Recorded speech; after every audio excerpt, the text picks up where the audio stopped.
Hi guys, welcome again to my YouTube channel. और आज हम स्टडी करेंगे एल्केन्स की फिजिकल प्रॉपर्टीज़। ठीक है, तो आज का लेक्चर है हमारा फिजिकल प्रॉपर्टीज़ ऑफ एल्केन्स के ऊपर। तो एल्केन्स की स्मेल कैसी होती है, ठीक है, ऑर्डर क्या होते हैं उसमें, मतलब कि किस टाइप्स की होती है, स्टेट कैसी होती है हमारी एल्केन्स की, और बॉइलिंग पॉइंट की बात करते हैं हम फिजिकल प्रॉपर्टीज़ में, मेल्टिंग पॉइंट की बात करेंगे, फिर सोल्यूबिलिटी की देखेंगे, ठीक है, डेंसिटी की देखेंगे। तो फर्स्ट है हमारा कि जो एल्केन्स होती हैं they are colourless and odourless. ये ध्यान रखना आप, जो एल्केन्स होंगे हमारे दे आर कलरलेस, ठीक है, कोई कलर नहीं होते। Alkanes are colourless and odourless, ठीक है। मीन्स उनकी कोई ना स्पेसिफिक स्मेल होती है, ठीक है, और ना ही उनका कोई कलर होता है, ठीक है। तो नेक्स्ट बात करते हैं हम इसकी फिजिकल स्टेट की। तो फिजिकल स्टेट में क्या होता है हमारे पास कि जो एल्केन्स होती हैं physical state,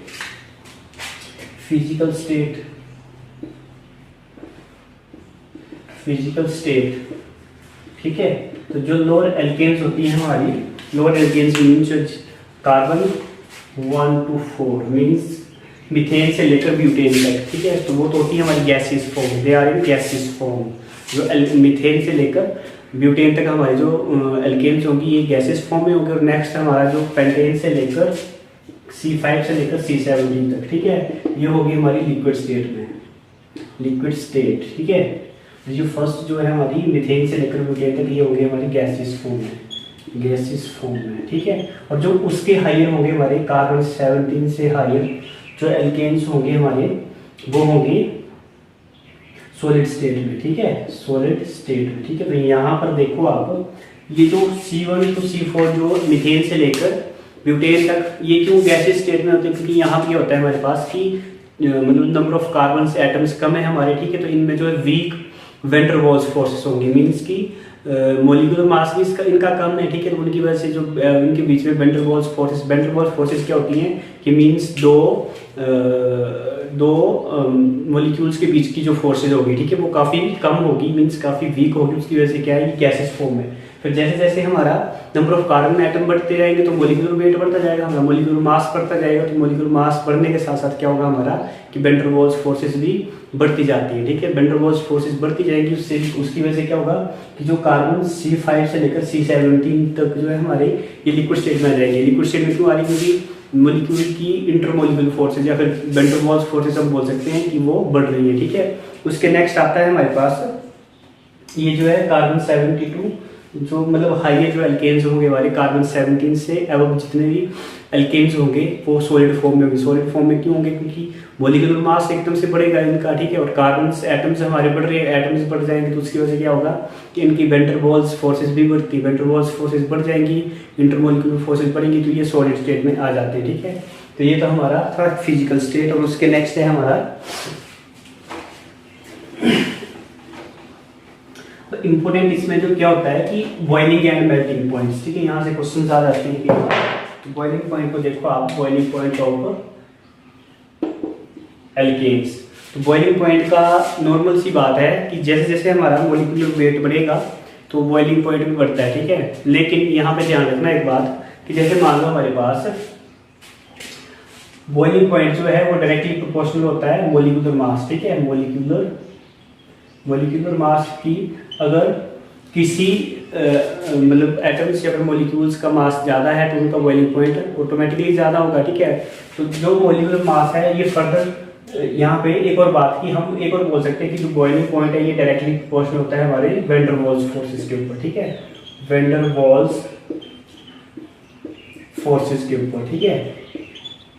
vendor walls forces क्या होती है, ठीक है। यहाँ पे देखो आप, जैसे फॉर एग्जांपल मेरे पास है इथेन, ठीक है, ये आ गया इथेन हमारा C2H6, ठीक है। अब ऐसे ऐसे हमारे पास क्या होता है कि बहुत सारे मॉलिक्यूल्स होंगे इथेन के जो कि आपस में इनके बीच की जो इंटरेक्शन होती है इनको हम वेंडर वॉल्स फोर्सेस, जैसे मान लो एक और कोई मॉलिक्यूल है हमारा इथेन का, ये आ गया, ठीक है। तो इनके बीच की जो फोर्सेज होंगी, ठीक है, इनको बोल देंगे हम वैन डर वाल्स फोर्सेस, ठीक है, वैन डर वाल्स फोर्सेस। तो जैसे जैसे हमारी वैन डर वाल्स फोर्सेज बढ़ती जाएंगी वैसे वैसे हमारा बॉइलिंग पॉइंट बढ़ता है, ठीक है। तो यहाँ पे ध्यान रखना आपको कि जो बॉइलिंग पॉइंट है हमारा डायरेक्टली डिपेंड करेगा, हमारा डायरेक्टली प्रोपोर्शनल होता है मॉलिक्यूलर मास और वैन डर वाल्स फोर्सेज के ऊपर, ठीक है। लेकिन इसमें एक बात ध्यान रखना कि इंपॉर्टेंट आती है हमारी, अगर देखो जैसे जैसे मॉलिक्यूल में ब्रांचिंग आती जाती है, ठीक है, जैसे कोई मॉलिक्यूल हमारा ब्रांचिंग कहीं भी आती जाएगी तो वो बॉइलिंग पॉइंट उसका डिक्रीज करता जाता है। जैसे यहाँ पे देखो कि मान लो मेरे पास कोई स्ट्रेट चेन है यहाँ पे, ठीक है। तो स्ट्रेट चेन में क्या होता है कि इसका जो सरफेस एरिया है, सरफेस एरिया ज़्यादा होगा, सरफेस एरिया ज़्यादा होता है तो इसका जो मतलब कि कॉन्टैक्ट जो होगा, मतलब कॉन्टैक्ट सरफेस एरिया जो वो मॉलिक्यूल का ज़्यादा होता है, कॉन्टैक्ट एरिया सरफेस एरिया ज़्यादा होगा तो वैन डर वाल्स फोर्सेस भी ज़्यादा होते हैं, ठीक है। फिर जैसे जैसे यहाँ पे मान लो कि ये ब्रांचिंग अगर मैं इनकी कर दूँ, जैसे मान लो कि ये ब्रांचिंग आती जाएगी मॉलिक्यूल, तो ब्रांचिंग से क्या होगा हमारा कि सरफेस एरिया जो है मॉलिक्यूल जो वो स्फेरिकल शेप ले लेता है, ठीक है। स्फेरिकल शेप ले लेगा तो उनका कॉन्टैक्ट एरिया कम हो जाता है, कॉन्टैक्ट एरिया कम हो जाएगा तो जो वैन डर वाल्स फोर्सेस है हमारी वो डिक्रीज कर जाती हैं। Van der Waals forces decrease कर जाएंगी तो बॉइलिंग पॉइंट ऑटोमेटिकली डिक्रीज करेगा, ठीक है। तो एक बात ध्यान रखना कि अगर कहीं पे ब्रांचिंग आ रही है तो बॉइलिंग पॉइंट डिक्रीज कर जाता है, ठीक है, नॉर्मल सी बात है। और अगर मॉलिक्यूल जो वो स्ट्रेट चेन में है तो उसका बॉइलिंग पॉइंट ज़्यादा होगा, ठीक है। अब इसका फॉर एग्जाम्पल देखो आप, जैसे मेरे पास है रेक्टेंगल, ठीक है। अब रेक्टेंगल है ये किसी दूसरे मॉलिक्यूल के साथ इसकी जो कॉन्टैक्ट एरिया होगा, ठीक है। रेक्टेंगल को देखो आप, इसका देखो इसका सरफेस एरिया ज़्यादा है मीन्स, ठीक है। रेक्टेंगल हम मान सकते हैं जो स्ट्रेट चेन मॉलिक्यूल है तो इस टाइप से देखो कि इनका जो सरफेस एरिया है मॉलिक्यूल्स का वो ज़्यादा है, ठीक है। सरफेस एरिया अगर ज़्यादा होगा तो उससे ज़्यादा क्या होगा कि वैन डर वाल्स फोर्सेस ज़्यादा होंगी। अगर वैन डर वाल्स फोर्सेस ज़्यादा है तो मॉलिक्यूल का जो बॉइलिंग पॉइंट है वो हाई रहेगा, ठीक है। लेकिन जैसे जैसे ये को ब्रांचिंग आती जाएगी हमारी, अगर मॉलिक्यूल में ब्रांचिंग आती जाती है तो ब्रांचिंग से क्या होता है हमारा कि कॉन्टैक्ट सरफेस एरिया कम हो जाता है। कॉन्टैक्ट सरफेस एरिया कम क्यों होता है? क्योंकि मॉलिक्यूल जो वो स्फेरिकल शेप ले लेता है, ठीक है। तो यहाँ पे देखो जैसे मॉलिक्यूल जो है हमारा, जैसे ये आ गई हमारी ब्रांचिंग में क्या होगा कि मॉलिक्यूल स्फेरिकल शेप ले लेगा। तो यहाँ पे देखो आप स्फेरिकल शेप ये देखो, ठीक है। तो इसमें देखो आप स्फेरिकल में देखो तो इनका कॉन्टैक्ट एरिया काफी कम होता है। कॉन्टैक्ट एरिया डिक्रीज करेगा तो van der Waals forces decrease करेंगी, van der Waals forces decrease करेंगी तो हमारा बॉइलिंग पॉइंट कम होता है, डिक्रीज कर जाता है, ठीक है। तो तभी हम बोल सकते हैं कि जो अगर ब्रांचिंग होगी मॉलिक्यूल में तो हमारा जो बॉइलिंग पॉइंट है वो डिक्रीज करेगा, ठीक है। तो ये था बॉइलिंग पॉइंट का। इसके नेक्स्ट है हमारा मेल्टिंग पॉइंट। तो मेल्टिंग पॉइंट में क्या होता है?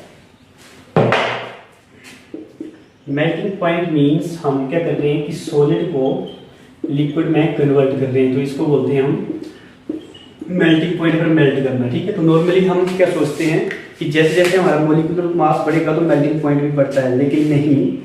जो मेल्टिंग पॉइंट होता है वो मॉलिक्यूलर की शेप के ऊपर डिपेंड करता है। शेप के साथ साथ वो मॉलिक्यूलर की सिमेट्री और पैकिंग के ऊपर डिपेंड करता है वो, मतलब मेल्टिंग पॉइंट, ठीक है। मेल्टिंग पॉइंट की जिसमें वो देखते हैं कि जो हमारे मॉलिक्यूल्स है, जो एटम्स है वो कितने अच्छे से पैक्ड, मीन जो क्रिस्टल लेटिस हमारा बनता है उसमें मॉलिक्यूल की पैकिंग कितनी अच्छी, कितनी सिमेट्रिक है, ठीक है।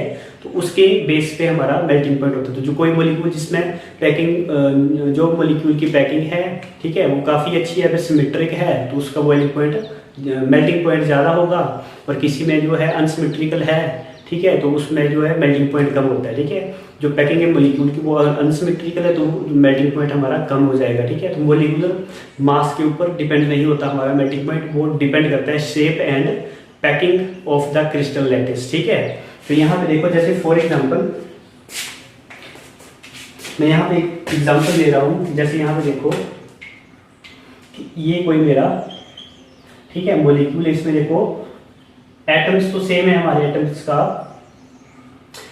का जो साइज है वो तो सेम है, ठीक है। फॉर एग्जाम्पल एक और लेता हूँ, ठीक है। जैसे मैंने ये ले लिया, इसमें देखो इसकी पैकिंग में देखो आप, सेकंड वाली की पैकिंग में देखो, इसमें जो एटम्स है काफ़ी क्लोज है, ठीक है, मतलब क्लोज है काफ़ी, मीन्स इसकी जो पैकिंग है काफ़ी अच्छी है, इसमें देखो आप, ठीक है। तो इसमें देखो इसमें काफ़ी गैप आ रहा है, ठीक है। तो मीन्स कि पैकिंग जिसमें अच्छी होगी क्रिस्टल लैटिस की वो उसका ज़्यादा मेल्टिंग पॉइंट होगा, क्योंकि जो फोर्सेज होती हैं उनको ब्रेक करने के लिए काफ़ी मतलब कि फोर्सेस लगेगी हमारे, ठीक है। यहाँ पे देखो पैकिंग काफ़ी अच्छी है इसकी, तो इसका मेल्टिंग पॉइंट ज़्यादा होगा। यहाँ पे पैकिंग कम है तो मेल्टिंग पॉइंट कम हो जाएगा, ठीक है। तो उसके नेक्स्ट है हमारा डेंसिटी। तो डेंसिटी जो है एल्केन्स की, डेंसिटी में क्या आता है हमारा कि डेंसिटी का फॉर्मूला आता है हमारे पास, density is equal to mass per unit volume, ठीक है, वॉल्यूम। तो जैसे जैसे हमारा मॉलिक्यूलर मास बढ़ेगा तो डेंसिटी बढ़ती जाती है, ठीक है। तो अगर मॉलिक्यूलर मास बढ़ेगा तो डेंसिटी बढ़ेगी और वॉल्यूम का इन्वर्स होती है डेंसिटी। तो जो हेलो एल्केन्स हैं इनकी डेंसिटी देखना आप मतलब कि इंक्रीज करती जाएगी जैसे जैसे कार्बन एटम्स हमारे बढ़ते जाएंगे, लेकिन एक टाइम आ जाएगा कि ये कांस्टेंट हो जाती है डेंसिटी, ठीक है। तो ये थी हमारी physical properties of alkene. So this is the end of this lecture. तो इस अगर वीडियो आपको अच्छी लगी तो शेयर कीजिए, ज़्यादा से ज़्यादा सब्सक्राइब कीजिए चैनल को। Thank you.